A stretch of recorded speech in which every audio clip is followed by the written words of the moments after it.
தமிழ் சினிமாவுல கடந்த சில ஆண்டுகளா பிரியாம இருந்த கூட்டணியில விஷால், ஆர்யா, ஜெயம் ரவி, ஜீவா இந்த 4 பேரும் ஒன்னாவே சுட்டிட்டு இருந்தாங்க.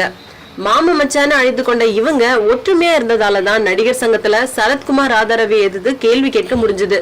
நீல நிறத்துல யூனிஃபார்மோட இவங்க நடிகர் சங்க பொதுக்குழுவுல கேள்வி கேட்டதை யாருமே மறக்க முடியாது. ஆர்யாவும் விஷாலும் ஒருத்தர் விட்டு கொடுக்காம பேசுறாங்க. எல்லாம் சிவகுமார் குடும்பத்தோட விஷால் நட்பு பாராட்ட ஆரம்பிச்ச வரதான். ஆமா, சங்க தேர்தலுக்கு சூர்யா, கார்த்தி ஆதரவுக்காக சூர்யா குடும்பத்தோட விஷால் நெருக்கமானாரு.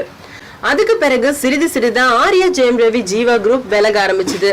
தேர்தல் வேலைகள்ல சுணக்கம் காட்டிய இக்குழுவுல ஜெயம் ரவி எல்லாம் மதியத்துக்கு மேலதான் ஓட்டு போடவே வந்தாரு. நடிகர் சங்க கிரிக்கெட்ல ஒத்துமையா இருப்பது போல காட்டிக்கிட்டாலும் அந்த மேட்ச்களோட முடிவுல பிக்சிங் என்னவோ நடந்தது உண்மை. ஆர்யாவும் விஷாலும் பிரியறதுக்கு விஷ்ணு நடித்த ஜீவா படம் தான் காரணம் அப்படின்னு சொல்றாங்க. அந்த படத்தை ஆர்யா தயாரிக்க விஷால் வெளியிட்டாரு.